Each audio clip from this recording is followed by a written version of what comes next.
Isaías 44, 3 a 5. Está escrito o seguinte: porque derramarei água sobre o sedento, torrentes sobre a terra seca. Derramarei o meu espírito sobre a tua posteridade e a minha bênção sobre os teus descendentes, e brotarão como a erva, como salgueiro junto às correntes das águas. Um dirá: eu sou do Senhor. Outro se chamará do nome de Jacó. O outro ainda escreverá na própria mão: eu sou do Senhor. E por sobrenome tomará o nome de Israel. Amém. Há alguns anos eu estava pregando em Salvador, na Bahia. E naquela ocasião eu pregava sobre avivamento. Terminado o culto, havia uma repórter da cidade que estava lá para uma entrevista. E aquela repórter olhou nos meus olhos e me fez uma pergunta perturbadora. Ela me perguntou assim: o senhor crê no que prega? Eu disse: é claro. É claro que eu creio no que eu prego. E ela, um tanto quanto cética, redarguiu: mas o senhor crê que ainda hoje possa acontecer um avivamento? Que Deus ainda hoje pode derramar do seu espírito e impactar uma igreja, uma cidade, uma nação? Eu disse: eu creio piamente nisso. E ela então me perguntou novamente: mas o senhor pode então pelo menos me dar alguma evidência disso? Eu disse: posso. E eu citei para aquela repórter 2 exemplos. Citei, por exemplo, o que aconteceu na Inglaterra no século XVIII. Naquela época, como fruto do iluminismo, uma onda de ateísmo varreu não só a Inglaterra, mas a Europa. Naquela época as igrejas estavam vazias. Pregadores descomprometidos pregavam sermões mortos para auditórios sonolentos e desciam dos púlpitos para se embriagar nas mesas de jogo.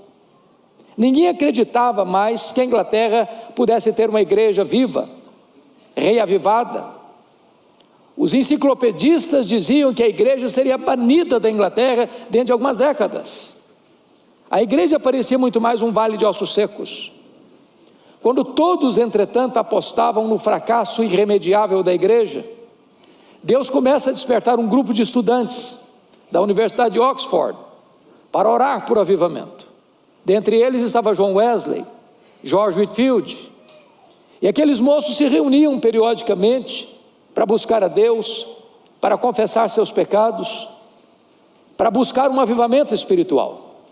E foi numa dessas reuniões de oração, numa dessas vigílias de oração, de 31 de dezembro de 1739, às 3 horas da madrugada, que os céus se fenderam. O Espírito Santo foi derramado sobre eles. Aqueles jovens ficaram cheios do Espírito Santo. As igrejas vazias ficaram cheias. Os pastores descomprometidos eram chamas e brasas vivas nas mãos do Senhor. E a igreja foi sacudida pelo poder do Espírito Santo. Os templos ficaram pequenos e eles foram para as ruas, para as praças, e nas praças as pessoas disputavam espaço para ouvir a pregação do Evangelho. Aquele avivamento varreu toda a Inglaterra. Centenas de milhares de pessoas foram salvas. E os historiadores afirmaram mais tarde que foi este reavivamento inglês que salvou a Inglaterra do banho de sangue da Revolução Francesa. Deus pode fazer o mesmo. Deus pode derramar sobre nós do seu Espírito. Mas eu contei para aquela repórter um exemplo mais contemporâneo. Eu contei para ela o que aconteceu na Romênia. Acho que muitos de vocês acompanharam que a Romênia viveu longos anos sob o poder de um governante carrasco, truculento, cruel, Ceausescu e a sua mulher. Para vocês terem uma breve ideia do que significa isso, pessoas tinham que enfrentar filas longas para comprar 1 litro de leite. Se alguém reclamasse na fila, podia ser morto pela polícia de Ceausescu. O governo usava adolescentes de famílias para os programas de prostituição aos turistas, sem que os pais pudessem resistir. O que talvez alguns não saibam é que Deus libertou a Romênia em apenas 10 dias. O que alguns talvez não se lembrem é que Deus usou apenas uma igreja de 80 membros para desencadear esse processo. Tudo começou no dia 15 de dezembro de 1989, quando a polícia de Ceausescu cercou a casa do pastor Toderic, na cidade de Timisoara, para expulsá-lo da cidade. Os 80 membros da igreja fizeram um grande cordão de isolamento ao redor da casa do pastor, impedindo que a polícia o expulsasse. A polícia foi buscar reforços. Os crentes da cidade se uniram. Quando chegou a boca da noite, um jovem batista comprou velas e as distribuiu aos crentes que estavam ao redor da casa do pastor. A polícia chegou com armas pesadas, com truculência, e começou a atirar impiedosamente naqueles crentes. Deram um tiro na perna desse moço batista, correram com ele para o hospital para amputar-lhe a perna, para salvar-lhe a vida. Quando ele estava no seu leito de dor, alguém se aproxima e pergunta assim: você está arrependido, jovem? Ele respondeu: não, eu não estou arrependido. Eu perdi uma perna, mas eu acendi a primeira vela. Naquela mesma noite, uma jovem da Assembleia de Deus saiu gritando a plenos pulmões pelas ruas de Timisoara: Deus existe, Deus existe, Deus existe, liberdade, liberdade, liberdade. Aquele grito encontrou ouvidos em toda a nação. Em 10 dias, exatamente na noite de 25 de dezembro de 1989, havia mais de 100 mil pessoas, sob a liderança dos pastores, na capital da Romênia, gritando a plenos pulmões: Deus existe, Deus existe, Deus existe, liberdade, liberdade, liberdade. Naquela noite, o ditador Carrasco Ceausescu caiu, e a Romênia ficou livre, e o evangelho agora pode prosperar naquela nação. Meus amados irmãos, eu creio firmemente que Deus pode nos visitar com um grande avivamento, impactando igrejas, cidades, a própria nação. O texto que nós acabamos de ler trata exatamente deste assunto. Há 4 verdades aqui que eu quero destacar. Primeiro, o avivamento é uma promessa de Deus. Segundo, o avivamento é uma necessidade da igreja. Terceiro, o avivamento deve ser buscado pela igreja. Quarto, o avivamento traz resultados extraordinários para a igreja. É sobre esses 4 assuntos que eu quero tratar com vocês à luz desta passagem. Vejamos então o primeiro ponto. O avivamento é uma promessa de Deus. Volte os seus olhos, por favor, ao verso 3.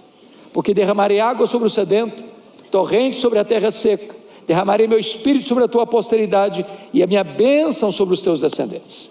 Esta promessa tem 2 características. Primeiro, é uma promessa segura. Quem está prometendo aí não é um homem, não é uma igreja, não é um concílio eclesiástico, não é uma denominação religiosa. Quem está prometendo é o próprio Deus, o soberano Deus, que fala e cumpre o que diz, que não é homem para mentir. A nossa esperança e expectativa de um avivamento é porque Deus prometeu. E se Deus prometeu, Ele é fiel para cumprir. Esta promessa é segura. Aliás, meus irmãos, nada nem ninguém pode impedir o avanço da igreja de Deus, quando Deus a visita com o derramamento do seu Espírito. O sinédrio judaico tentou fazê-lo, prendendo os apóstolos, ameaçando os apóstolos. Mas quanto mais se perseguia, quanto mais se intimidava, quanto mais se acuava os apóstolos, mais a igreja crescia. Os imperadores romanos tentaram fazê-lo, queimando os crentes, crucificando os crentes, jogando os crentes às feras. Mas quanto mais sangue era derramado, mais a igreja crescia. Ao longo da história, todas as vezes que a igreja foi oprimida, foi perseguida, foi massacrada, mais ela cresceu. 1553, depois da morte precoce de Eduardo VI na Inglaterra, assume o governo da Inglaterra Maria Tudor, chamado de Maria Sanguinária. O que esta mulher fez foi algo crudelíssimo. Ela mandou para a estaca e queimou em praça pública os 3 líderes evangélicos da Inglaterra: Ridley, Latimer, Cranmer. Muitos foram mortos. Outros tiveram que fugir da Inglaterra. E fugiram para onde? Para o continente, onde a reforma protestante já estava estabelecida. Genebra, Holanda, Alemanha. Quis a providência de Deus que Maria Tudor morresse cedo, 5 anos depois, em 1558. Assume o governo da Inglaterra sua irmã, Elizabeth, que governa de 1558 a 1603. E o primeiro decreto de Isabel, ou Elizabeth, foi trazer de volta os foragidos para a Inglaterra. Tendo eles, portanto, contato lá no continente com os preceitos e os princípios da reforma, retornaram à Inglaterra exigindo 4 coisas da igreja: queremos uma igreja com teologia pura, queremos uma igreja com liturgia pura, queremos uma igreja com governo puro, queremos uma igreja com vida pura. E desencadearam na Inglaterra um dos mais importantes movimentos de reforma e reavivamento da história da igreja, o movimento dos puritanos. Conclusão: quando Maria Tudor pensou que ela estava destruindo a igreja, ela estava promovendo a igreja, porque a igreja de Deus é indestrutível, a igreja de Deus é imbatível, a igreja de Deus vai avançar. E se Deus visitar a sua igreja com o poder do seu Espírito, numa onda do inferno que possa deter os passos da igreja de Deus, Deus prometeu e Ele é fiel para cumprir. Mas há uma segunda característica desta promessa. Volte os olhos de novo para o verso 3: porque derramarei água sobre o sedento, torrente sobre a terra seca, derramarei meu espírito sobre a tua descendência, sobre a minha posteridade, e a minha bênção sobre os teus descendentes. Notem vocês 2 palavras aí: derramarei e torrentes. As 2 palavras apontam coisa grande, abundante, caudalosa, profusa. Em outras palavras, Deus não dá o seu espírito por medida.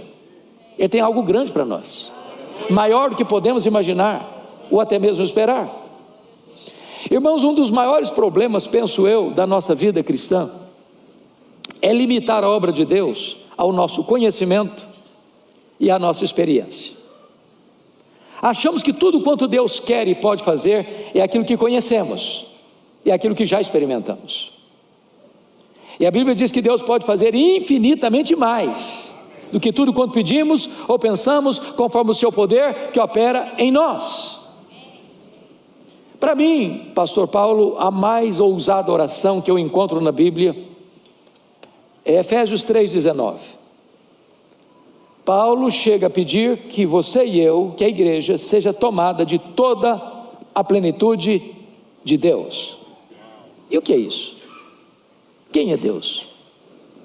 Quem é Deus?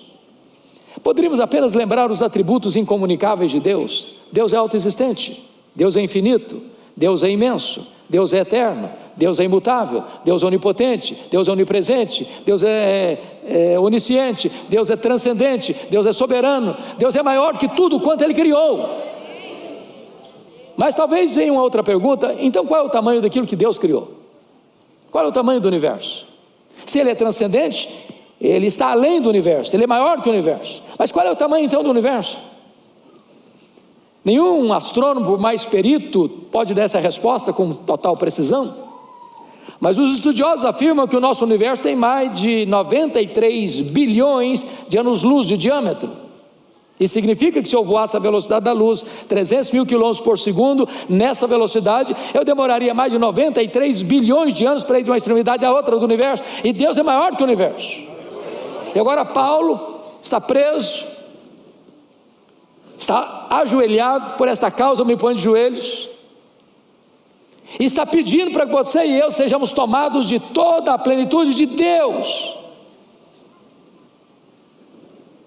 Para que você não pense que Paulo está delirando, é que ele diz no versículo 20, o verso seguinte: ora, aquele que é poderoso para fazer não mais, não muito mais, mas infinitamente mais do que tudo quanto pensamos ou pedimos, conforme o seu poder que opera em nós. Ou seja, Deus tem algo maior para nós. Ele pode derramar sobre nós do seu Espírito e sermos todos nós tomados de toda a plenitude de Deus. Mas me permita ilustrar isso de uma maneira mais simples. No século XIX, havia uma família muito pobre na América. Morava na região rural. Essa família tinha 7 filhos pequenos, de 14 anos para baixo. Quando o chefe da família morre, deixando a viúva pobre, endividada e com 7 crianças para criar, e grávida do 8º. Quando nasceu não era o 8º, era o 8º e o 9º, porque eram gêmeos. Os credores vieram, levaram o pouco que ela tinha, e alguém disse para ela: se a senhora não der alguns desses filhos para alguém criar, eles vão morrer de fome. Mas ela não abriu mão dos filhos. Com 39 anos de idade, já estava com os cabelos brancos, de tanto trabalhar na roça para dar pão àquelas crianças. Um dia o 5º filho disse assim para ela: mamãe, eu vou sair da roça, eu vou para a cidade, Deus tem um plano na minha vida. E foi para Boston, em Massachusetts. Lá o seu tio conseguiu-lhe um emprego numa sapataria. Um dia, o professor de escola bíblica dominical foi lá na sapataria e falou de Jesus para aquele menino, e ganhou aquele menino para Cristo nos corredores da loja. Um dia esse jovem entra numa igreja e o pregador está dizendo o seguinte: o mundo está para ver o que Deus pode fazer na vida de um homem totalmente entregue nas suas mãos. E ele diz: meu Deus, eu quero ser esse homem. Ele começou a pregar. Um dia ele estava pregando em Chicago, e 2 senhoras idosas da igreja metodista abordaram-no na porta da igreja dizendo assim: nós estamos orando pelo senhor. Ele perguntou: mas por quê? Para que Deus o revista com o poder do Espírito Santo. Esse homem um dia caminhava pelas ruas de Nova York, na Wall Street, quando de repente o Espírito Santo veio com um grande poder sobre ele. Ele saiu correndo, entrou na casa de um amigo, entrou no quarto, fechou a porta, caiu de joelhos. Ele diz que parecia que ondas elétricas penetravam pelo seu corpo. Ele diz que ainda que lhe desse toda a riqueza do mundo em troca daquela experiência, ele rejeitaria. Quando ele se levantou dos seus joelhos, nunca mais a história dele foi a mesma.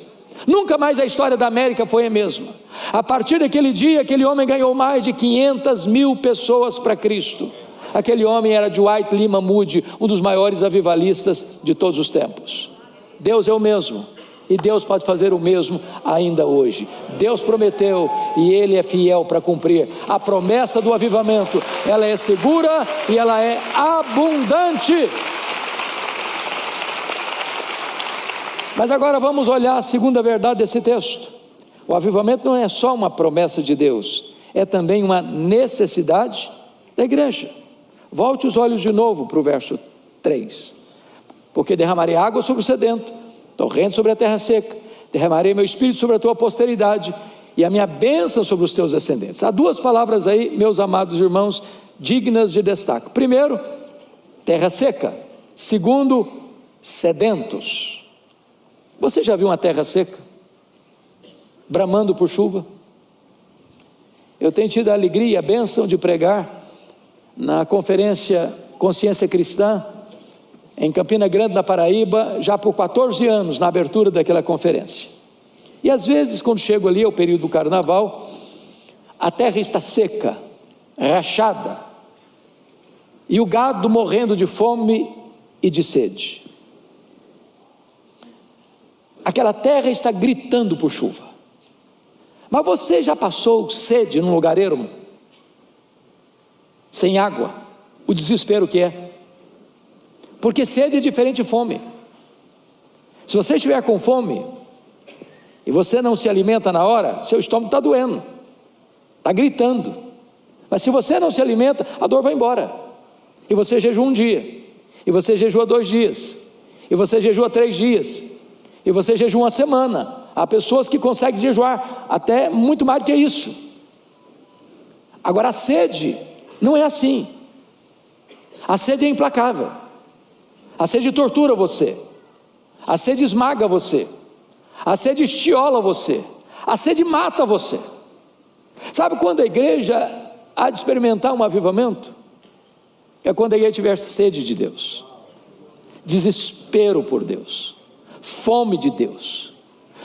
Quando a igreja experimentar aquilo que nós cantamos aqui hoje, quando nada mais importar, quando Deus for a grande e maior aspiração da igreja. Há muitas pessoas hoje que querem, como cantamos, bênçãos. Não, nós queremos mais do que bênçãos, nós queremos o abençoador. Nós queremos não dádiva, nós queremos o doador. Nós queremos não coisas, queremos Deus. É por isso que historicamente, meus irmãos, nunca houve, nem no registro bíblico do Antigo Testamento, nem no registro bíblico do Novo Testamento, nem na história da igreja, nenhum avivamento que não tenha sido precedido por oração, oração, oração. Antes de Deus derramar o Espírito Santo, Deus está procurando alguém sedento. Antes das torrentes caírem, Deus está procurando uma terra seca. É quando a igreja buscar em oração, mais do que qualquer outra coisa, é que Deus há de derramar sobre nós as torrentes do seu Espírito. Eu tive a bênção, a alegria de visitar a Coreia.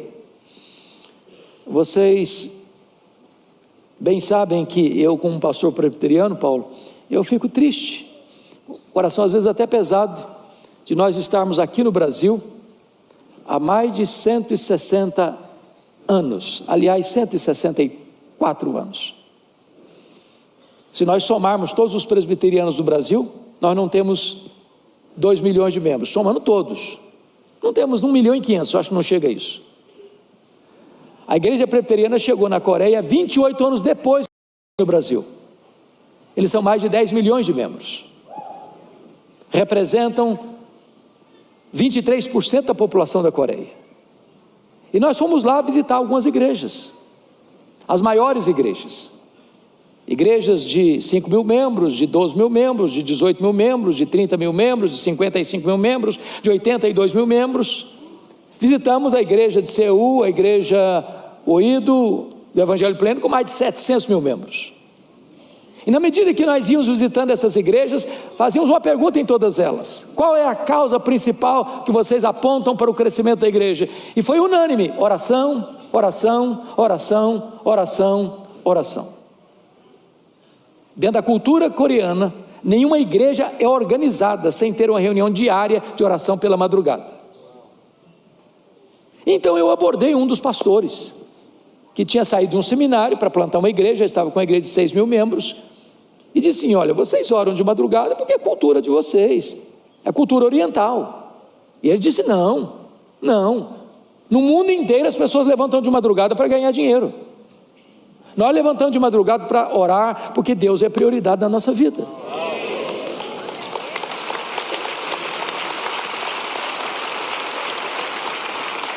Nós visitamos uma igreja, a igreja Myeonsong, que tinha 4 reuniões diárias de oração. Uma das 4 às 5, outra das 5 às 6, outra das 6 às 7, outra das 7 às 8. Meus irmãos, eu fiquei perplexo, chocado. Nós fomos na segunda reunião de 5 às 6. Eu nunca vi, Paulo, nada igual. Nós nos aproximamos da igreja, e eu vi no estacionamento os diáconos com lanternas, com apitos, coordenando o estacionamento. Quando nós entramos, o coral estava togado no púlpito, na plataforma, não tinha lugar para sentar mais. Eu contei mais de 80 pessoas sentadas no carpete na frente do púlpito, numa das reuniões diárias de oração. Quando aquele povo abriu a boca para orar, parecia na verdade que os céus tinham descido à terra. O senso da presença de Deus era algo exponencial. E eu comecei a perceber então que Deus derrama água sobre o sedento. As torrentes de Deus caem sobre a terra seca. Se nós quisermos experimentar um grande avivamento, irmãos, primeiro nós precisamos ter fome de Deus, ter sede de Deus e buscarmos a Deus em oração. Eu olho, por exemplo, o que o Senhor Jesus orientou, e foi dito aqui hoje, nesse telão. O Senhor Jesus, antes de ir assunto aos céus, ele disse para os seus discípulos assim: permanecei na cidade, até que do alto sejais revestidos de poder. Ele está falando para um grupo de galileus, e os galileus lá do norte, da Galileia, não eram bem recebidos aqui na Judéia. Aliás, eram tidos como gente de segunda classe. Na verdade, o lugar que eles certamente não gostariam de ficar era em Jerusalém. Eles eram hostilizados em Jerusalém, eles seriam perseguidos em Jerusalém. Mas Jesus diz: permanecei, até que. Dr. John Stott, tratando dessa matéria, diz o seguinte: que antes de enviar a igreja ao mundo, Jesus enviou o Espírito Santo à igreja, e esta ordem não pode ser alterada. Nós não temos forças, nós não temos poder, nós não temos habilidade, nós não temos capacidade de enfrentar o mundo, nem de impactar o mundo, a não ser se nós formos revestidos com o poder do Espírito Santo. Agora, não há poder sem oração. Nunca houve. Se a igreja quer poder, se a igreja quer avivamento, ela precisa primeiro ser despertada para oração, oração, oração. Eu tive a bênção de visitar, em 1991, um dos grandes avivamentos do século passado, na missão Quacis-Abanto, na África do Sul. O que aconteceu ali foi algo magnífico. Pastor Earl Stiggin pregava já há 12 anos, armando uma tenda, falando para os Zulus, uma tribo animista, feiticeira, beligerante, com resultados magros, pífios. E um dia aproxima-se do culto, se assenta no último lugar lá na tenda uma senhora, semblante abatido, e quando terminou o culto, ela foi ao pregador, Earl Stiggin, e perguntou assim: o senhor pregou hoje que o seu Deus tem todo o poder? Eu falei: sim, preguei isso aqui, é isso mesmo. O seu Deus tem todo o poder? É isso mesmo. Eu falei: então é do seu Deus que eu preciso, porque eu tenho uma filha endemoniada, amarrada com correntes, num tronco. Então vamos lá para minha filha ser liberta. E o pastor Eros sentiu um calafrio na espinha. Ele pensou: meu Deus, e se não funcionar agora, o que é que eu vou fazer? Ele chega lá, o quadro é muito pior. A moça estava com um bicho, uma fera, ensanguentada, amarrada num tronco, com correntes grossas. E em vão ele tentou expulsar os demônios daquela moça. Chamou os missionários da região, não conseguiram. Amarraram a moça e levaram para um outro local. Ela quebrou tudo por lá, tiveram que devolver a moça num estado pior. E o pastor Erlo tomou a decisão: vou embora, não tem mais credencial, não tem mais capacidade, não tem mais autoridade para pregar aqui, vou embora. Quando ele estava se preparando para ir embora, o Espírito de Deus segredou a ele e disse: não, você não tem que ir embora, você tem que buscar poder. Buscar poder. E eles pararam tudo e começaram a orar. E oraram, e na medida que eles foram orando, Deus foi trazendo convicção de pecado, eles foram se arrependendo do pecado, eles foram chorando pelo pecado. Nos últimos 3 meses, eles se reuniam 3 vezes por dia, eles só conseguiam chorar, tamanha a convicção de pecados que Deus trouxe sobre eles. Depois de 3 meses de lágrimas, numa determinada manhã, o Espírito Santo foi derramado sobre eles.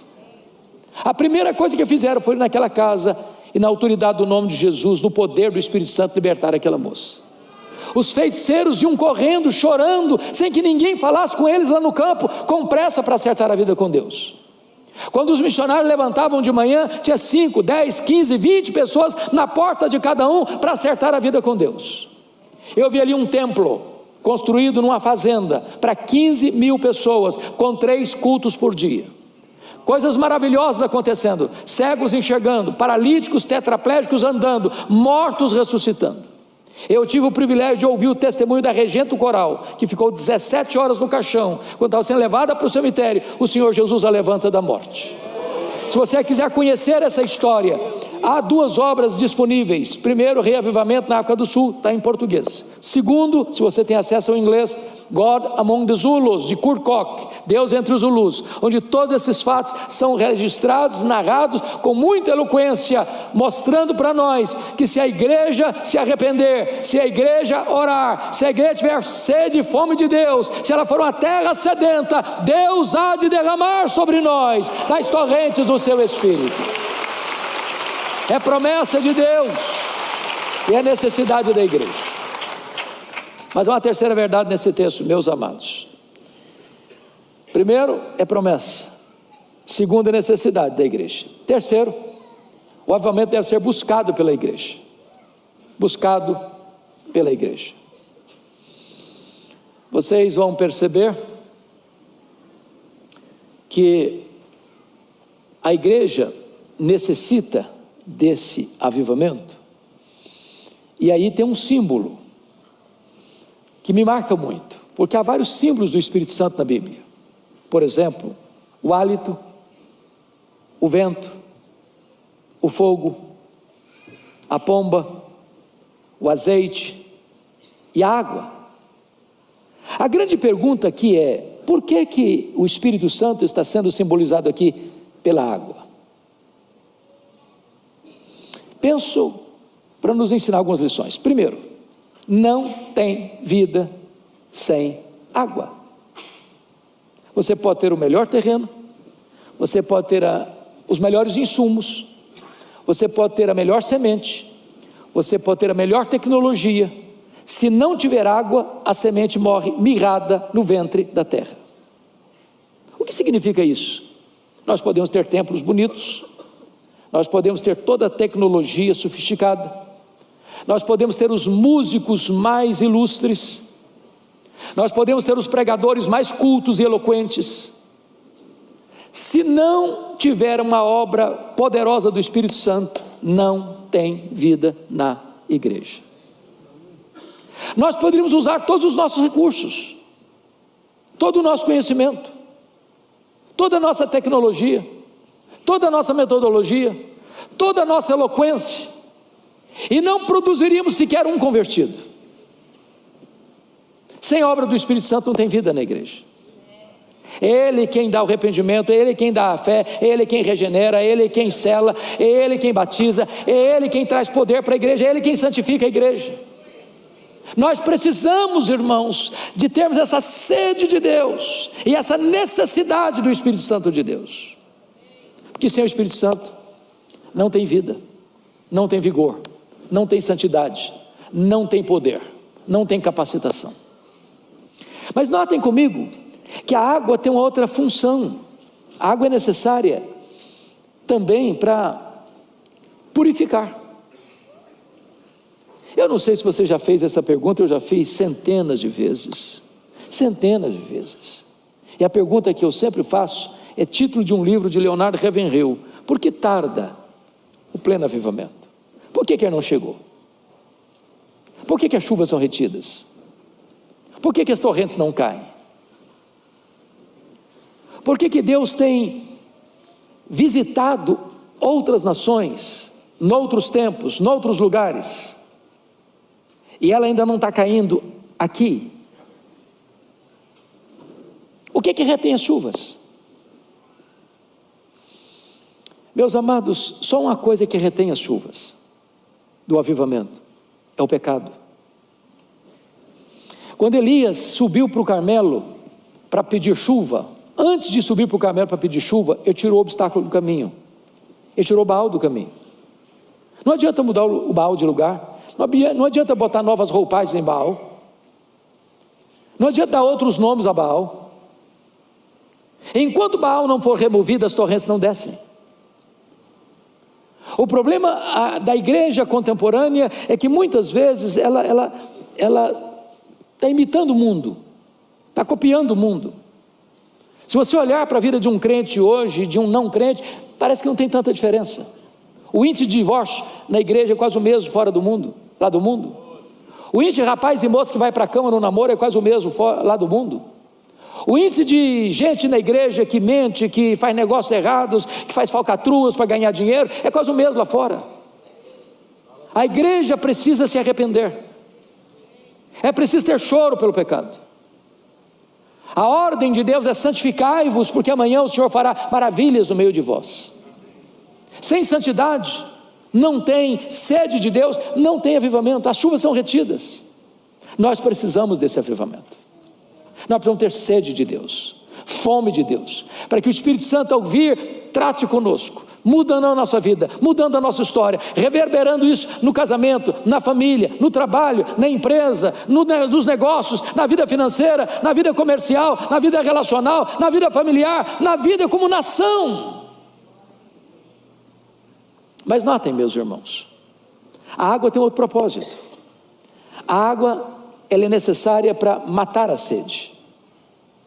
Você está aqui hoje, você pode ser o empresário mais rico de Belo Horizonte, você pode morar no apartamento mais luxuoso de Belo Horizonte, Você pode morar na casa mais palaciana de Belo Horizonte. Você pode ter a conta bancária mais robusta de Belo Horizonte. Você pode ser a pessoa mais conhecida e popular de Belo Horizonte. Você pode ser a pessoa com mais medalhas de honra ao mérito de Belo Horizonte. Se você não for cheio do Espírito Santo, a sua vida continua vazia. Coisas não podem satisfazer o homem. Deus colocou a eternidade no nosso coração, e tudo aquilo que é terreno, e tudo aquilo que é material, e tudo aquilo que é apenas para esta vida, não pode satisfazer o homem. Só Deus pode fazê-lo. Só Deus pode preencher. Só o Espírito Santo pode dar sentido pleno e maiúsculo à sua vida. Eu acabei agora, Paulo, de publicar o comentário de Eclesiastes, e foi tão compensador para mim estudar Eclesiastes, um dos livros mais desafiadores da Bíblia. E o que me impressiona é que Salomão foi um homem que viveu tudo de forma maiúscula e superlativa. Foi o mais rico, foi o mais sábio, foi o mais famoso, e tudo que ele pôs a mão parecia que era grande. Construiu casas, construiu jardins, construiu açudes, construiu tantas coisas, e ele buscou a felicidade nas festas, buscou a felicidade no vinho, buscou a felicidade na riqueza, buscou a felicidade nas realizações, buscou a felicidade no sexo, buscou a felicidade em tudo que o mundo podia oferecer para ele. Ele diz: tudo que os meus olhos desejaram, eu atendi, tudo que o meu coração desejou, eu dei para o meu coração. Ele vivia uma vida superlativa, e ele vai chegando à conclusão de que tudo que o mundo oferece debaixo do sol é vaidade, é bolha de sabão, é vapor, é fumaça, não tem consistência, não satisfaz, não preenche o vazio. Nós precisamos do Espírito Santo de Deus, porque Ele preenche o vazio, Ele dá sentido à vida. É por isso que nós precisamos de um grande avivamento espiritual. Mas, meus irmãos, eu gostaria de olhar o quarto ponto. O avivamento traz resultados extraordinários para a igreja. Confira comigo, por favor, o primeiro resultado no versículo 4. E os teus descendentes brotarão como a erva, como salgueiro junto às correntes das águas. O primeiro resultado de um avivamento, irmãos, é um crescimento numérico exponencial. Eu sei que esta igreja é uma referência de crescimento no Brasil, e talvez um dos grandes perigos da vida é nos acostumarmos com o bom e dizermos: não, já temos tudo, não precisamos de mais nada. E eu creio que o que Deus já fez até hoje é medida mínima do que Deus vai fazer amanhã. Vocês moram numa das maiores cidades do Brasil. Vocês já imaginaram o que é essa cidade toda saber que o Espírito Santo está agindo poderosamente neste lugar? Vocês já imaginaram se acontecer aqui o que aconteceu lá no livro de Ruth? Aconteceu um rumor em Belo Horizonte, que aqui na Batista Central tem pão quentinho dos fornos celestiais. Vocês já imaginaram se impactar Belo Horizonte a ponto das portas desta igreja não comportarem, ainda que vocês façam culto todo dia e várias vezes por dia? Deus pode fazer isso. Os descendentes de Abraão vão brotando como salgueiros junto às correntes das águas. Eu anseio por isso, eu almejo isso.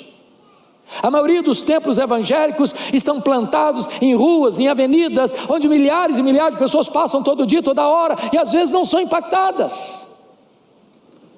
Quando Deus derrama do seu Espírito, irmãos, os descendentes de Abraão vão brotando como salgueiros junto às correntes das águas.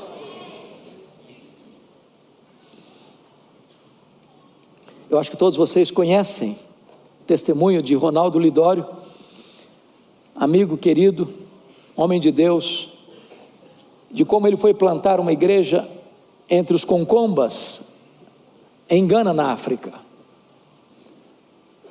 O Ronaldo gastou alguns dias no meio de matas, pântanos e alagados para descobrir onde estava o povo que ele queria alcançar. Não encontrava no mapa. Quando ele chega lá em Coni, entre os Concombas, ele fica 3 meses orando e jejuando para Deus lhe dar uma estratégia para alcançar o povo. Depois de 3 meses de oração e jejum, Deus fez o primeiro milagre. O povo não aprendeu o nome dele.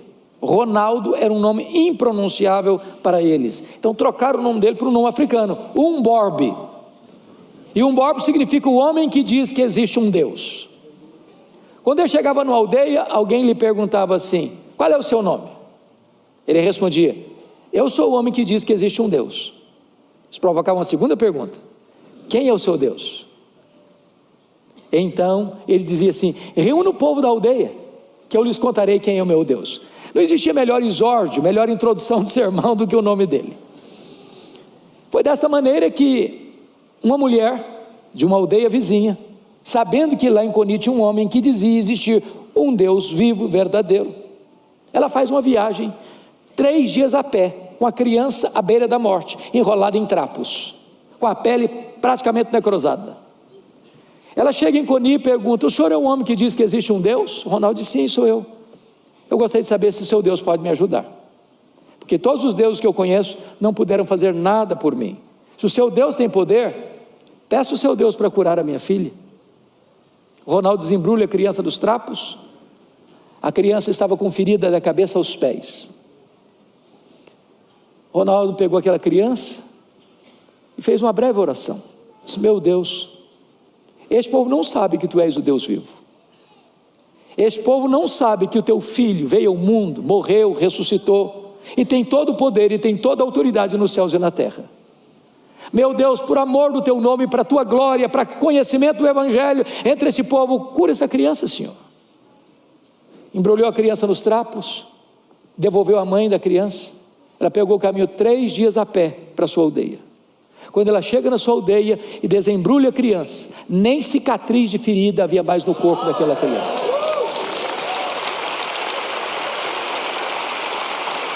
E aquela mãe sai gritando por todas as cabanas da sua aldeia ter encontrado o Deus vivo. E o Ronaldo registra num dos seus livros que a partir daquele dia não ficou um dia sequer sem que pelo menos uma pessoa fosse convertida a Cristo. Os feiticeiros vinham chorando, sem que ninguém fosse falar com eles, para entregar a vida a Cristo. O Ronaldo passou ali pouco mais de 5 anos, plantou 14 igrejas com mais de 4.000 pessoas convertidas. Hoje são dezenas de milhares de pessoas convertidas, porque quando Deus derrama do seu Espírito, os descendentes de Abraão vão brotando como salgueiros junto às correntes das águas. Nós ansiamos por isso, nós aguardamos esse dia em nome de Jesus. Mas há um segundo resultado aqui, confiram comigo o versículo 5. Um dirá: eu sou do Senhor. O outro se chamará do nome de Jacó.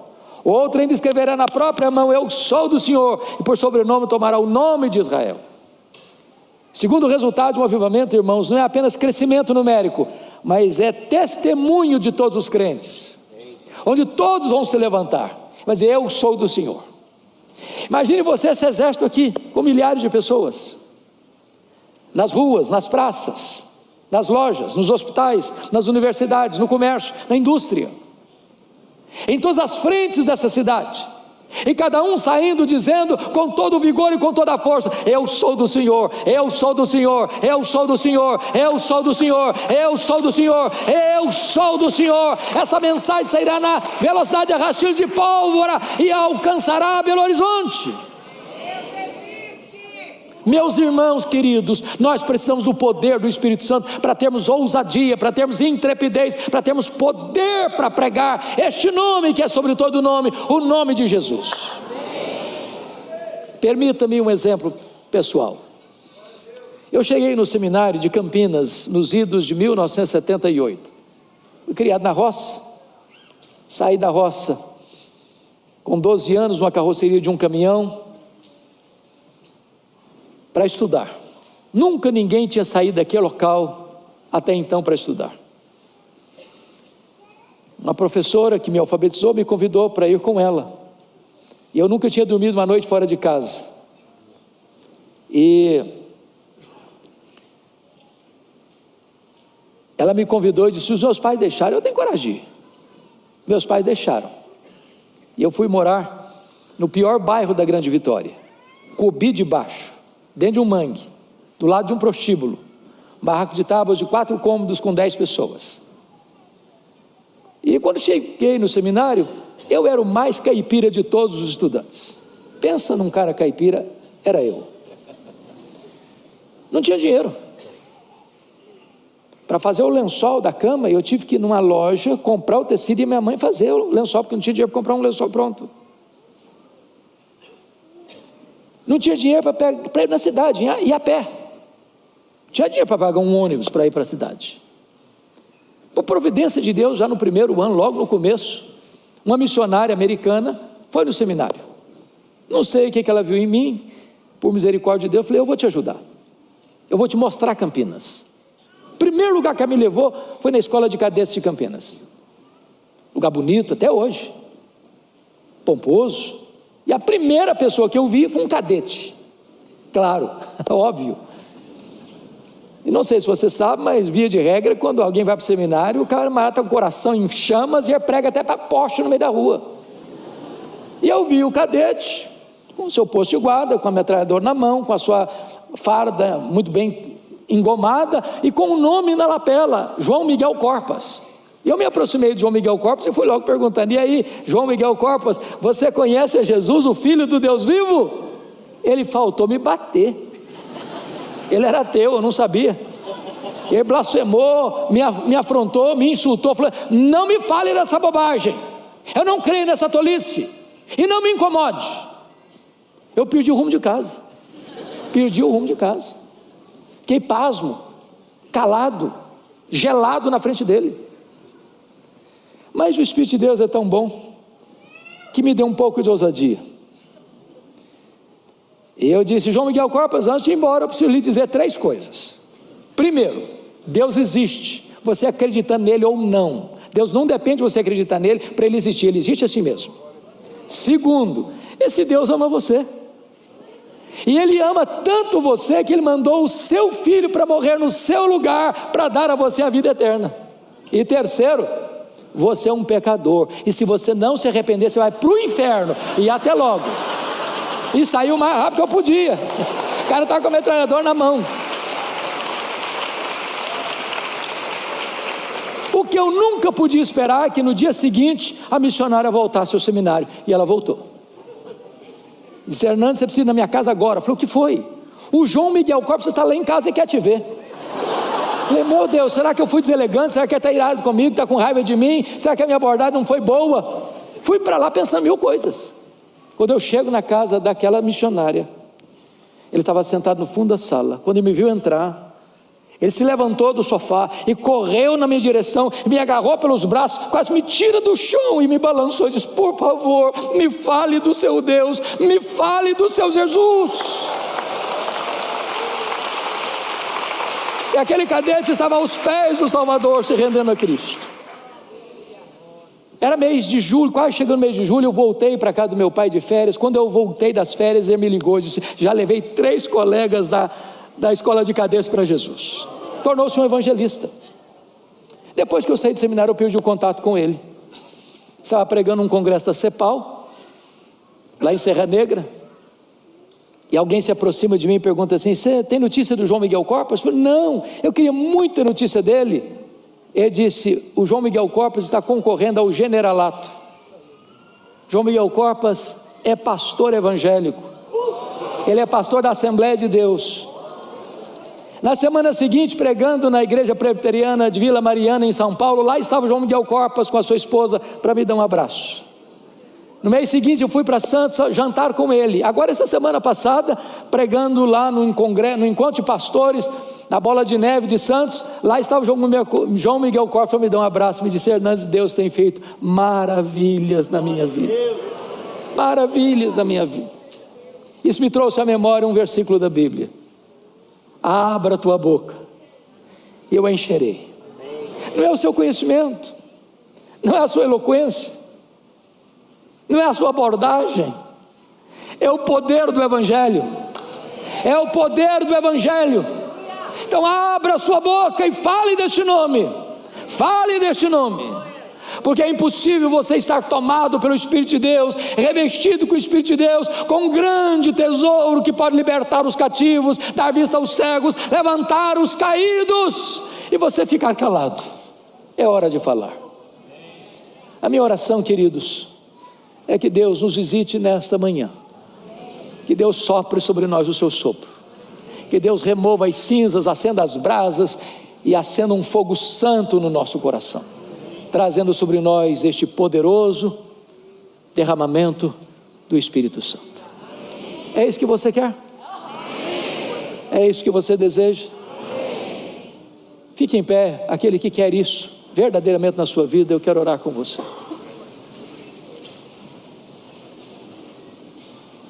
Deus bendito, nós te adoramos nesta manhã,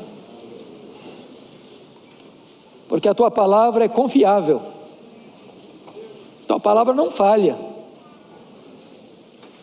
a tua palavra é viva e poderosa, e aquilo que ela promete, tu tens poder de cumprir. E aqui está esta igreja, ansiando, desejando ardentemente uma visitação do céu, um derramamento do Espírito, um avivamento espiritual. A tua palavra diz que o Senhor lá do céu está olhando e procurando um homem, uma mulher, um jovem, uma criança, cujo coração seja totalmente teu. Ó Deus, olha do céu e vê agora esta congregação. Vem visitar esta vinha, Senhor. Se tem alguém aqui com o coração apagado, triste, abatido, sem ânimo, sem vigor, sem entusiasmo, na mornidão espiritual, reaviva este coração, Senhor. Se tem alguém aqui, meu Deus, que se desviou da tua palavra, se desviou do evangelho, está longe do teu aprisco, traz de volta, Senhor. Se tem alguém, meu Deus, que caiu num fracasso moral e acha que não tem mais jeito, não tem mais esperança para ele, levanta essa pessoa, Senhor.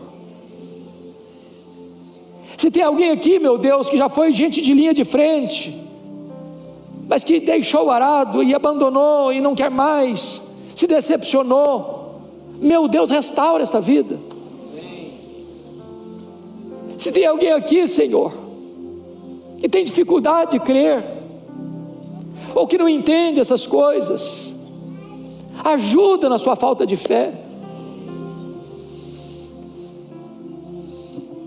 Nós não queremos apenas ouvir falar, nós não queremos ler apenas dos avivamentos da história, nós queremos que tu faças de novo. Faz de novo, Senhor. Faz aqui, Senhor. Volta o teu rosto para nós. Na tua ira, lembra-te da misericórdia e reaviva a tua obra, Senhor. Faz algo novo. Nós não queremos nada que não venha de ti, nada, mas queremos tudo quanto tens para nós.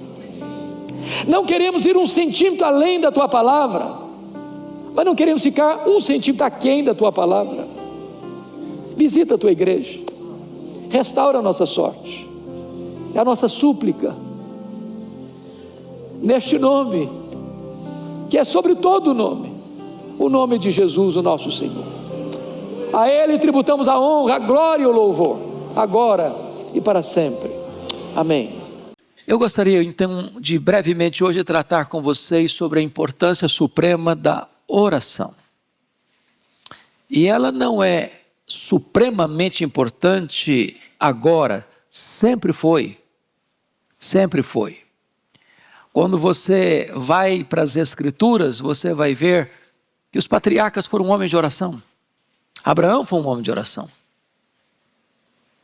Isaac foi um homem de oração. Jacó foi um homem de oração. José foi um homem de oração. Você vai encontrar Moisés, o grande legislador e libertador, como um grande intercessor da nação. Você vai encontrar Josué, o grande conquistador da terra prometida, como um homem de oração.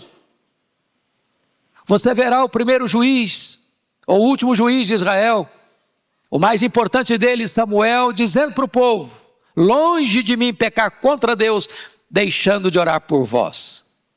Os reis mais importantes da história de Israel foram homens de oração. Davi foi um homem de oração. Salomão foi um homem de oração. Asa foi um homem de oração. Josafá foi um homem de oração. Ezequias foi um homem de oração. Josias foi um homem de oração. Aí você adentra as páginas do Novo Testamento e você verá que João Batista, o precursor do Messias, o grande pregador, era conhecido como um homem de oração.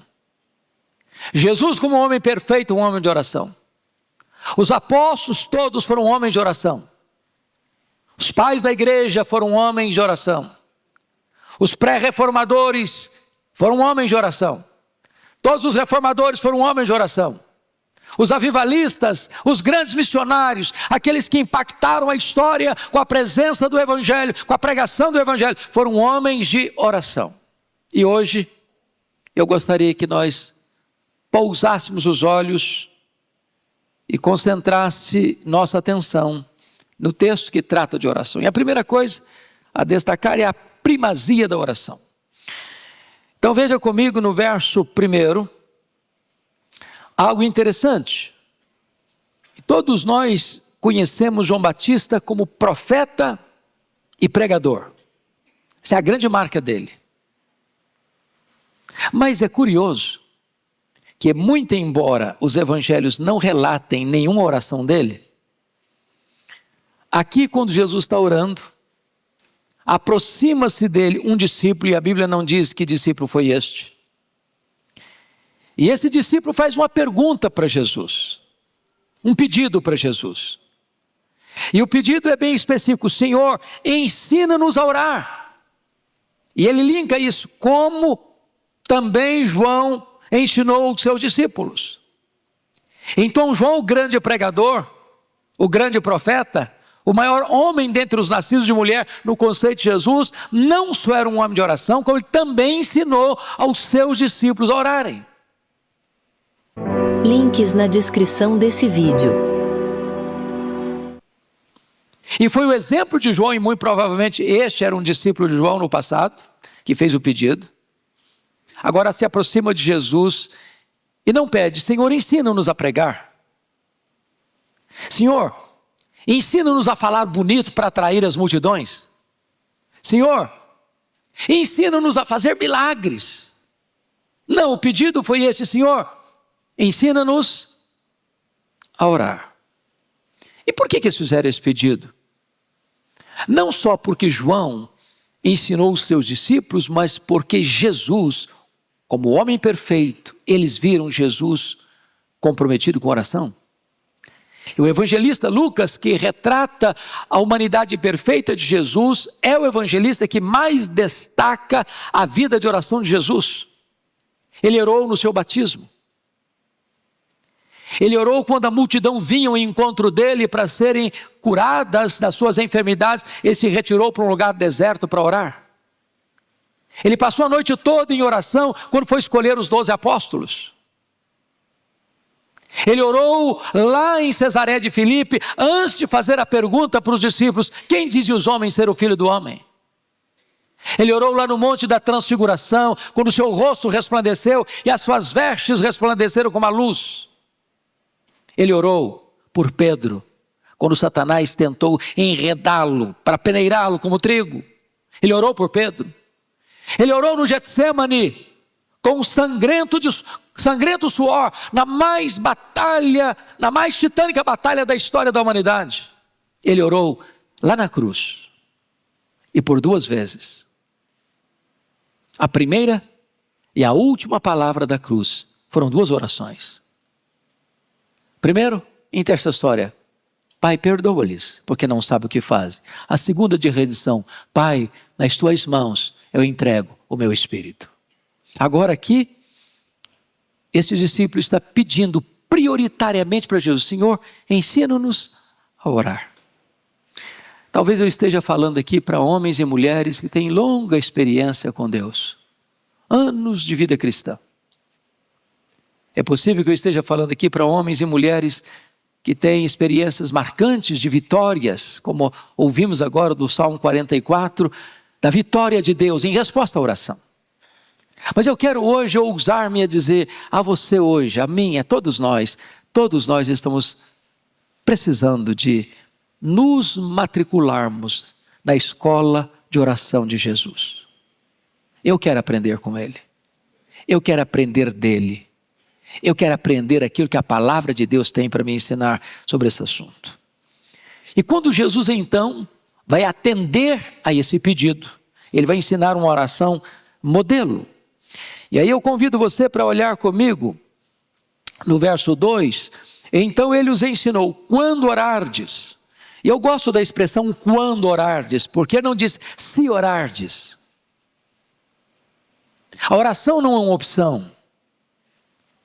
A oração não é apenas para um grupo de intercessão da igreja, como se houvesse só um grupo da igreja que tem experiência ou conhecimento ou vivência da oração. A oração é uma experiência da respiração da alma de todo crente.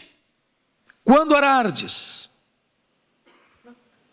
E aí ele vai tratar desta oração, normalmente Mateus que traz essa oração completa, Lucas faz apenas um resumo daquela oração que Jesus ensinou. Ele vai tratar de 10 partes. Aqui há uma declaração que diz respeito ao ser a quem oramos, Pai nosso que estais nos céus.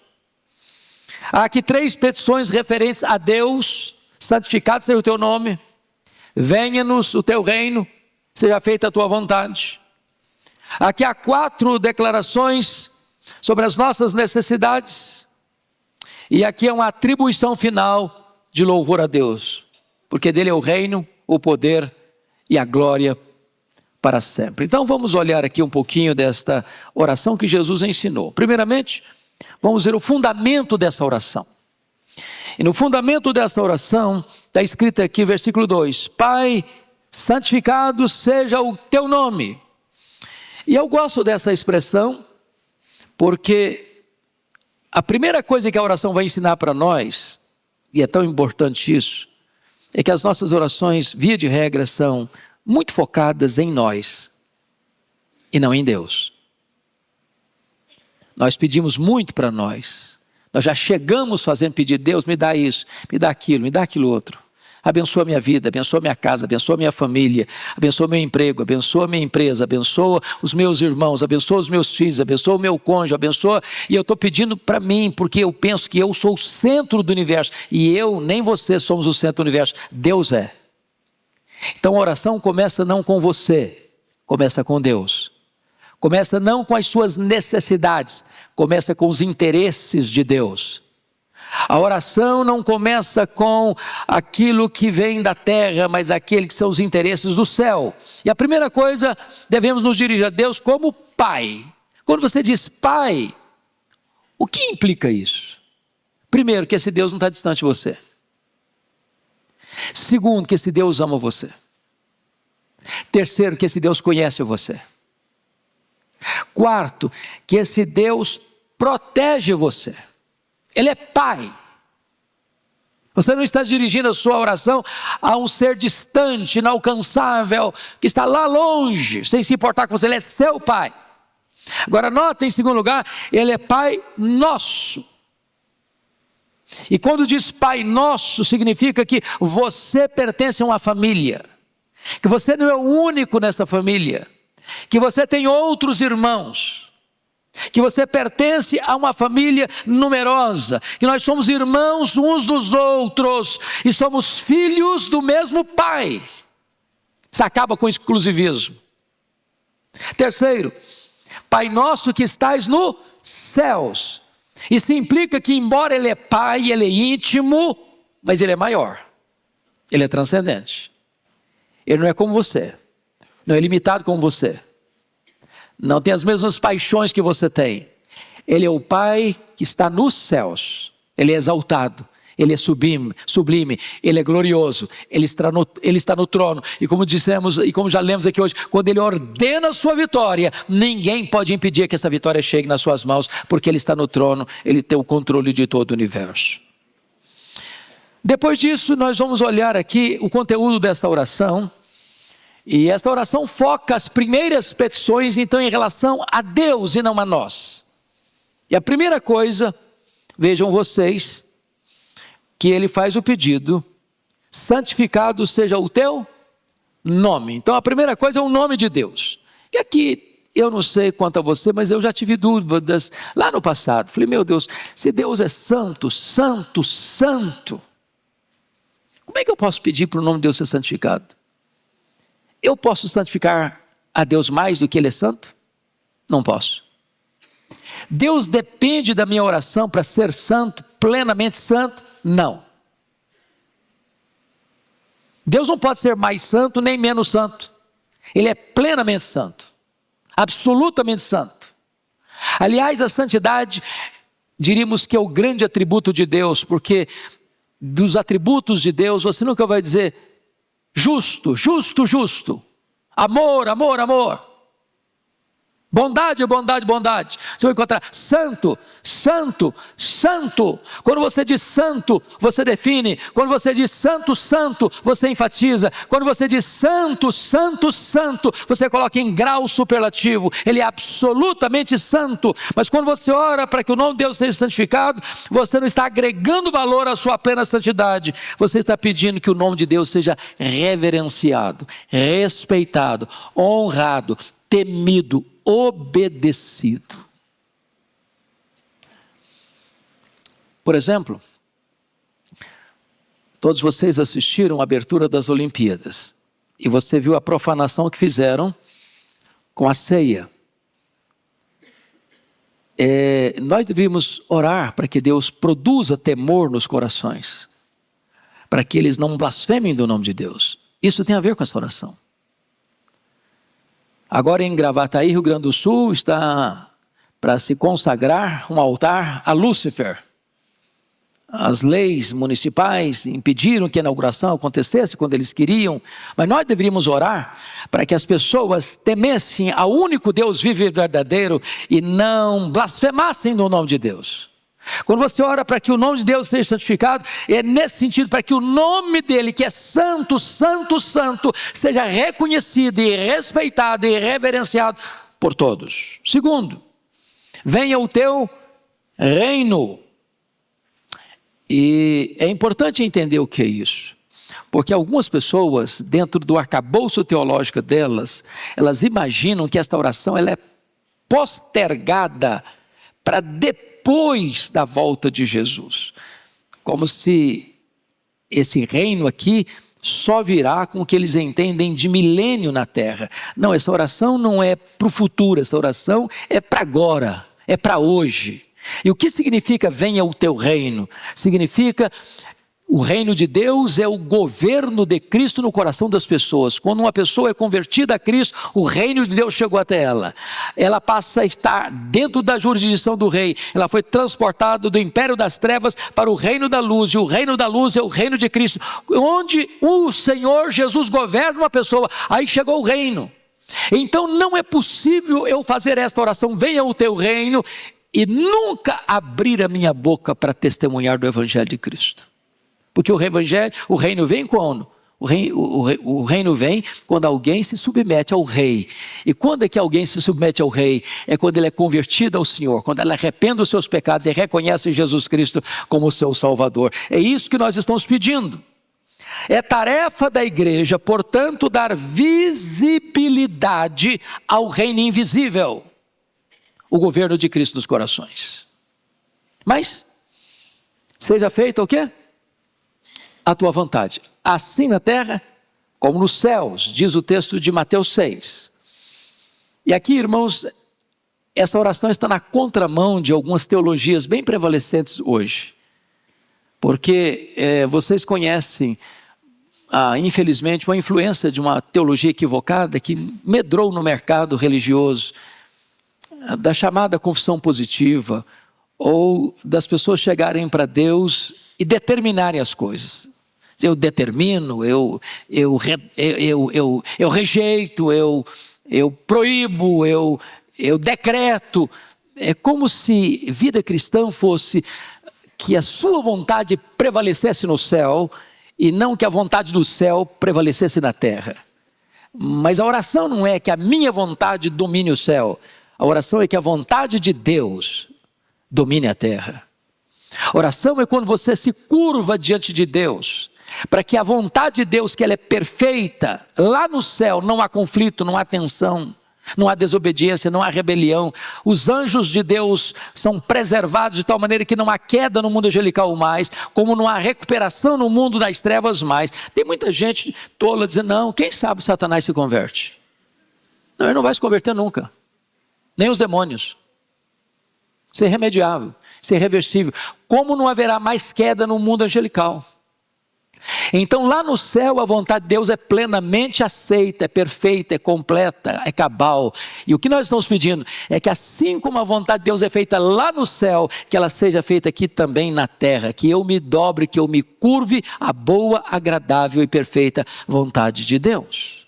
Então este é o conteúdo da oração, nas petições em relação a Deus. Mas agora, na oração de Jesus, ele vai trazer o conteúdo das petições em relação a nós. E tem 3 coisas aqui. Primeiro, necessidade presente, dívida passada, tentações futuras. É isso que eu preciso. Primeiro, necessidade presente. O que ele está pedindo para nós aí? O pão nosso, cotidiano, dá-nos de dia em dia. Agora vamos entender algumas coisas. Na petição, esse pão nosso tem a ver lá com o maná, lembra? O maná vinha todo dia, se recolhesse, essa semana eu quero dar uma descansada no final de semana, então vou recolher 3 dias para eu não ter que recolher maná todo dia. O que acontecia com o maná? Apodrecia. O que Deus queria ensinar ao povo? Que você precisa depender de Deus a cada semana, a cada mês, a cada ano? Não, todo dia. Então, outra coisa, ele não está pedindo o luxo nosso de cada dia. Ele está pedindo o pão nosso de cada dia. Outra coisa, não é um pedido egoísta, o pão meu. É o pão nosso. Implica aqui que eu tenho que ser o quê? Generoso. Terceiro, não é o pão para eu acumular avarentamente. É o pão nosso para eu distribuir generosamente. Então, o que o texto está querendo dizer é que Deus é o Deus que supre as nossas necessidades diárias e não a nossa ganância insaciável. Esse é o primeiro ponto. Por pão nosso de cada dia, é claro que está embutido aqui todas as nossas necessidades físicas e materiais. Quer dizer que Deus se importa em sustentar você, em prover para você o que você precisa. Segundo lugar, a dívida passada. Porque ele diz assim, perdoa-nos os nossos pecados. Lá em Mateus diz, perdoa-nos as nossas dívidas. Assim como nós temos perdoados aos nossos devedores. E aqui está falando que pecado é dívida e dívida é pecado. A pergunta que eu faço a você é, se é perdoa-nos, não é perdoa as dívidas não, perdoa-nos as dívidas. Não é perdoa os pecados, perdoa-nos os pecados. Deus não está perdoando o pecado, Deus está perdoando você. Você já percebeu quando a gente vai ler o texto, a gente corta esse pedacinho? Perdoa os pecados, não é perdoa os pecados, perdoa-nos os pecados, perdoa-nos as dívidas. A pergunta que eu faço a você é essa, qual é o tamanho dessa dívida que você e eu temos com Deus? Como nós poderíamos pagar essa dívida? Que dinheiro seria o suficiente para pagar essa dívida? Ou, qual a montanha de sacrifícios que eu poderia fazer para quitar essa dívida? Quanto de oferta eu teria que dar para Deus para que essa dívida fosse quitada? E a resposta das Escrituras de Gênesis e Apocalipse é que eu não tenho como pagar essa dívida. Ela é impagável. Na parábola de Jesus, que ele ilustrou, é como se fosse uma dívida de 10.000 talentos lá no primeiro século, que representava 150.000 anos de trabalho, ganhando um denário por dia, que era o salário da época. Ou seja, impagável. E o que ele está pedindo? Perdoa-nos as nossas dívidas. De que maneira? Assim como nós perdoamos aos nossos devedores. Então Jesus condiciona o perdão da imensa e impagável dívida ao perdão que você precisa oferecer ao seu irmão. Não há perdão vertical sem haver a horizontalidade do perdão. Então, deixa eu dizer uma coisa para você aqui. Você está magoado com alguém? Está brigado com alguém? Está de cara virada para alguém? Tem tempo que você não conversa com fulano, com Beltrano, com ciclano? Você daqui é tipo de gente que fala, pastor, eu sou porque eu não conheço a minha história. Se eu contar a minha história, o senhor vai me dar razão. Não dá para engolir o fulano. Não dá. Não dá. Pois a Bíblia diz, você deve perdoar, assim como Deus em Cristo perdoou você. E se você não perdoar, não tem perdão para você. Jesus está ensinando o quê? A orar. Mas agora, além dessas dívidas passadas, agora tem as tentações futuras. E ele aqui coloca assim, não nos deixes cair em tentação. Mateus prossegue um pouquinho, mas livra-nos do mal, ou do maligno. Então, é muito importante entender, irmãos, que nós temos tentações. E não é pecado ser tentado. Jesus foi tentado. Deus teve um filho, o seu único filho, unigênito, que não teve pecado. Mas Deus não tem nenhum filho que não seja tentado. Não é pecado ser tentado. Deus não tenta ninguém. Deus prova. Satanás tenta. Qual a diferença entre ser provado e ser tentado? Quando Deus prova você para você para extrair o melhor de você. Quando Satanás tenta você, ele tenta você para tirar o pior de você. Quando Deus prova você para aprovar você. Quando Satanás tenta você para reprovar você. Quando Deus prova você para fortalecer você. Quando Satanás tenta você, ele tenta para derrubar você. Quando lá em Mateus 6, o Senhor diz, livra-nos do mal, a palavra lá é maligno, livra-nos do maligno.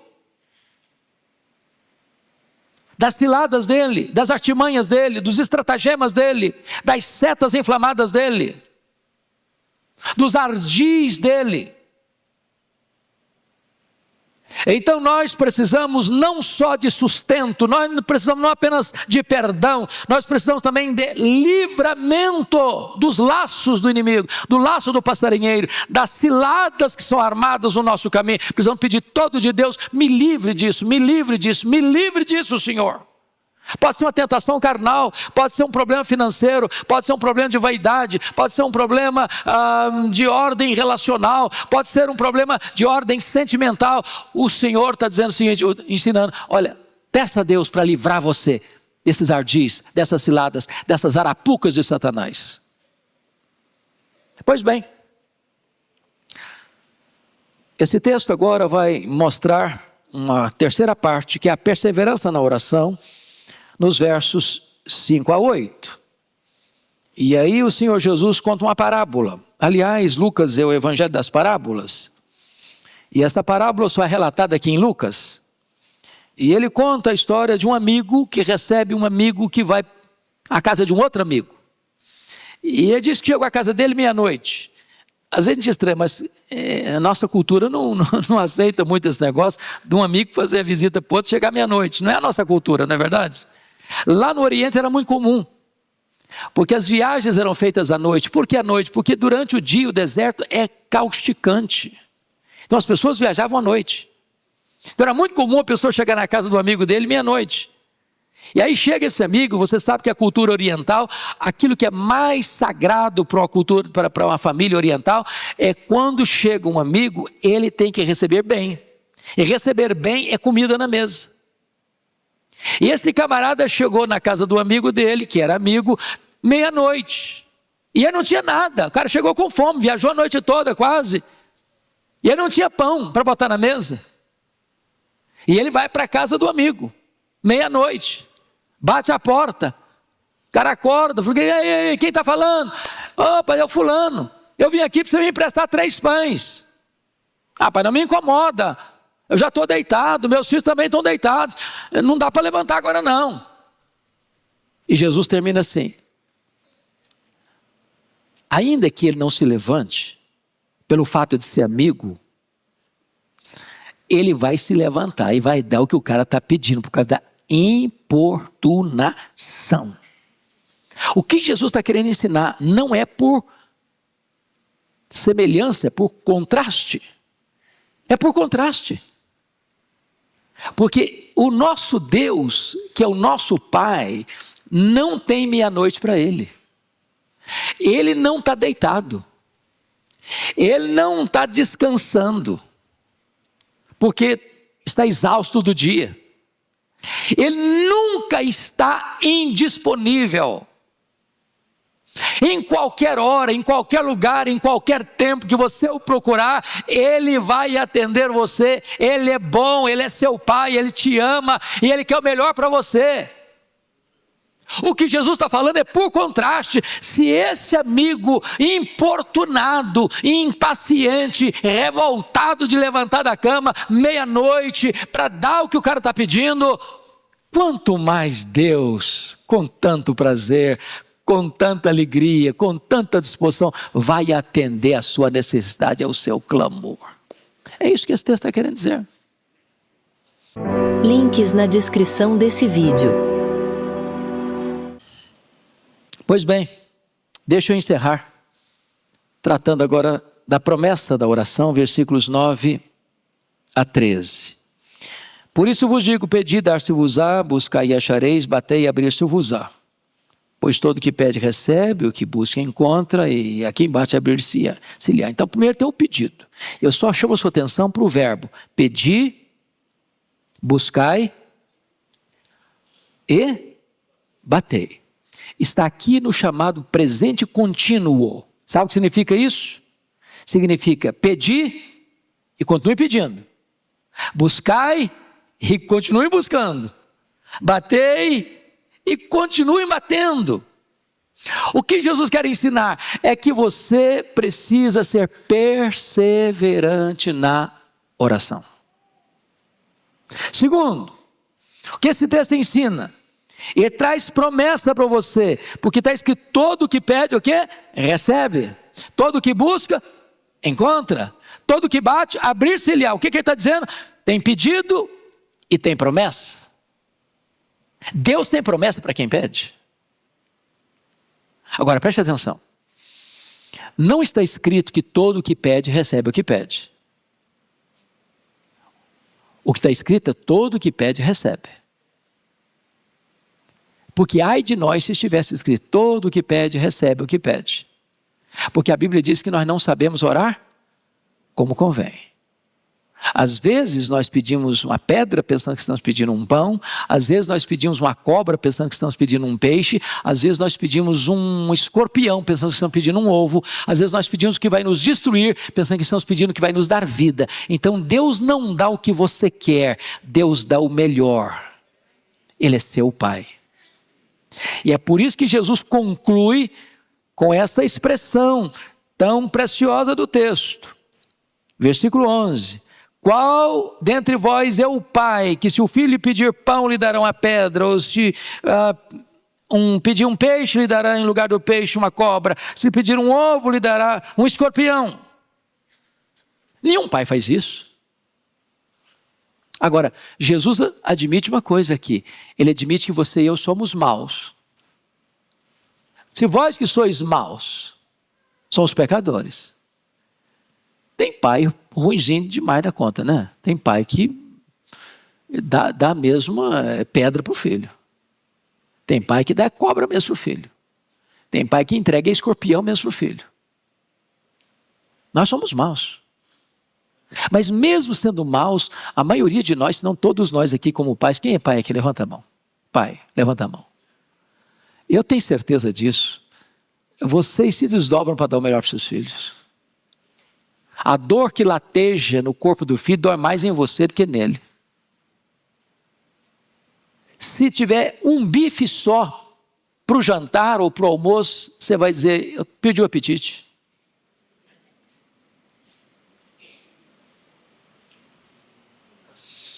O meu pai foi um desbravador na região que ele viveu, lá no Espírito Santo. E ele precisava andar a pé 42 quilômetros para comprar querosene, que não tinha luz elétrica, e comprar açúcar, porque logo que eu chegou não tinha plantação de cana ainda. Estava desbravando. E ele não tomava o café com açúcar, porque era o costume da época. Hoje é chique tomar café sem açúcar. Naquela época não.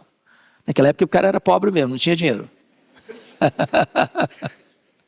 E ele tomava café sem açúcar, porque o que tinha, ele dava para os filhos. Então, nós, sendo maus, sabemos dar boas dádivas aos nossos filhos. E aí, por contraste agora, Jesus diz assim: quanto mais o vosso Pai Celeste vos dará o Espírito Santo a quem lhe pedirem. Note que Mateus diz as coisas boas, mas Lucas fala o Espírito Santo. Por quê? Porque o Espírito Santo é a maior e a melhor dádiva de Deus a você e a mim. Ele nos é dado em resposta à oração. Isso me deu uma pulsada na alma hoje, viu, Orival? Falei, meu Deus, nós já temos o Espírito Santo. Nós já somos habitados pelo Espírito Santo. Nós já fomos batizados no corpo de Cristo pelo Espírito Santo. Nós já fomos selados pelo Espírito Santo. Nós já temos o Espírito Santo em nós como o penhor da nossa redenção. O Espírito Santo já veio e para morar em nós, o nosso corpo já é o templo do Espírito Santo. O Espírito Santo está nos santificando, o Espírito Santo nos deu dons espirituais, o Espírito Santo produz em nós fruto, mas eu posso ter mais do Espírito Santo. E eu vou ter mais do Espírito Santo, ou o Espírito Santo vai ter mais de mim se eu pedir. Se eu pedir. Tem dádiva melhor que o Espírito Santo? Tem coisa melhor do que o Espírito Santo vindo sobre nós, tomando conta da nossa vida, nos enchendo, nos transbordando? Eu não sei dar as melhores dádivas, mas o Pai Celeste dá as melhores dádivas. A melhor dádiva que o Pai Celeste tem é o Espírito Santo. Porque com o Espírito Santo você tem todos os desenvolvimentos de todas as bênçãos espirituais. Que Deus nos abençoe, irmãos, para que nós tenhamos uma vida plena de oração, que agrade ao Senhor.